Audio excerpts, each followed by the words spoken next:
Every couple years, new consoles are released, followed by games that attempt to pioneer something. I grew up in the beginning of developers experimenting within the 3D space. I played games such as Mario 64, Donkey Kong 64, Super Smash Bros, and Ocarina of Time. So my first experience playing video games was in that 3D space. However, I did have the traditional 2D platformers on the Game Boy. As I aged, I actually thought 2D games were a relic of the past, but I was very wrong, as I recently developed a new appreciation for side-scrollers. I want to say that Donkey Kong Tropical Freeze has some of the most creative platforming levels I've ever played. And to be honest, I like the DKC series more than pretty much all the 2D Marios. But to understand why, let's break down some of the aspects that make the levels in Tropical Freeze such a fun experience. I want to start by looking at the gameplay. There's only so much you can do when your only option is to continue moving forward, but Tropical Freeze has you doing a lot with a little. I broke the gameplay down into 3 core variables: the gimmick, the pacing, and the secrets. And to take that further, the challenge, the organicness, and the variety of the gimmick. When I say gimmick, I'm speaking on the main obstacle for that level. You begin by learning something simple, such as swinging on the vines in Alpine Assault. Then you'll take that concept and make it more challenging by having you drop on tuftons between vine swings. Then they mix it up a bit by throwing moving, bouncing obstacles at you toward the end. This explanation right here just touched on almost every point within this category. The obstacle has variety in the sense that the main concept of vine swinging is advanced by adding tuftons, and then later on, moving platforms, but the core of the gimmick is to essentially test your ability at precisely jumping on moving stages. The challenge in it is very subjective from level to level, but I think we can all agree that Tropical Freeze has plenty of difficult obstacles that will frustrate you at times. So what does being organic mean in this context? I'm speaking on the fact that many of the gimmicks utilize its setting to test you. For example, in Grassland Groove, the whole level involves you jumping from one dancing element to another. So basically, it's not random, as I feel many 2D platformers will throw obstacles at you just for the sake of a challenge. Each level has its own gimmick or gimmicks, even if they are part of the same island, and this helps keep the experience fresh, rather than utilizing the same obstacles in a more difficult manner. I can say that I'm not a speedrunner, so the pacing isn't overly important to me. However, I do appreciate the flow in Tropical Freeze. If I was really good at the game, which I'm not, I'm sure I could just fly through a level without much thought. I prefer to take my time and make some calculated decisions that may or may not work. Regardless, the game feels great in this area. But I think what separates it are the secrets that each level offers. If you don't try to find the puzzle pieces, then you won't. It requires you to pay close attention to detail. If you don't challenge yourself to grab a letter, then you won't unlock the world's final stage. The secrets make the game more challenging, more replayable, and offer a variety of methods to obtain them. To collect these puzzle pieces, you may have to partake in a minigame, collect a group of bananas, or just explore more thoroughly.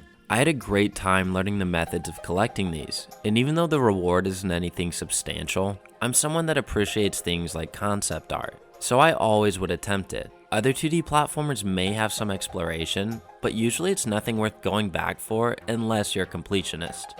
The replayability is very apparent, because if you miss any of the letters, you'll be sure to return to the level if you're planning to access the hidden stages. And another variable to finding these secrets is the challenge in it. If you spend your time collecting puzzle pieces and letters, then the game is just inherently more difficult.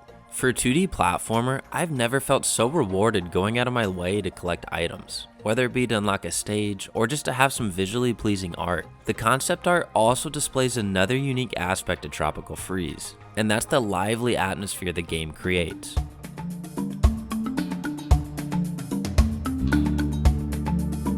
One of my favorite stages has to be Immersive Abyss, and that's because it did something I had not yet seen in a Donkey Kong game. Instead of just being another water level with a unique gimmick, the developers added shade to this level that elevated the atmosphere. The 3 main variables I'm looking at for the atmosphere is the setting, the music, and the enemies. And specifically for the setting, whether it's organic, how the progression is, and if it's unique. Looking at Immersive Abyss, it could be easy to say that it's organic. Something that the Donkey Kong Country series does great is the flow from overworld to stage. You can see jellyfish near the level, which hints at what is to come, and I find this to be something that a lot of side-scrollers don't do. It's not a large detail, but it's the little things that matter. And when you enter Immersive Abyss, you're immediately drawn into the setting. you can feel the sense of organicness through the life in the background, as well as from the obstacles in your way, such as the glowing fish you must follow to avoid being electrocuted. And each level also offers a sense of progression through its environment, as you'll begin in one area and usually end up somewhere completely different. In Alpine Assault, you start at the top of the piney tree canopy and work your way towards the distant peaks. And this is aligned with the overworld as you continue your journey up the mountains. What I found fascinating about Tropical Freeze is the uniqueness each stage brought even within the same island. I think a good example of this is the fan favorite level of the Bright Savannah, Grassland Groove. Most stages on this island feel like a part of it, but they all display it in their own ways. The dancing elements mixed with the platforming are one of the most creative takes I've seen on a side-scrolling platformer. You would think it'd be easy to say that it's not too organic with the fake animals dancing around you, but in my experience, I thought everything flowed wonderfully. And even though the music was amazing for this stage, I wouldn't call it a fan favorite of mine. I don't think any theme captured that classic feeling more than Alpine Assault's. It was great that David Wise came back and created another timeless soundtrack. There are so many unique themes in this game, and each one matched the setting of the stage, which creates that immersive feel.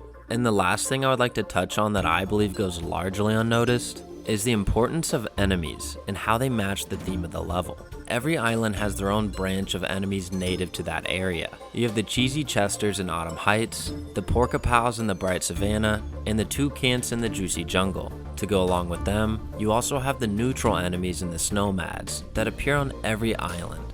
Tropical Freeze will remain memorable due to its creative design, but you can't forget all the little things that make this happen, including the gimmicks, the music, and the atmosphere. These aspects are what has made this series my most favorable 2D platformer, as well as many others. I'm hopeful and eager for an announcement for a new DKC title, but until then, I still need to finish Donkey Kong Country 2. So let me know what your favorite Donkey Kong Country game is in the comments below, or even just your favorite platformer. Also, don't forget to leave a like and subscribe if you enjoy content like this. So until next time, peace out.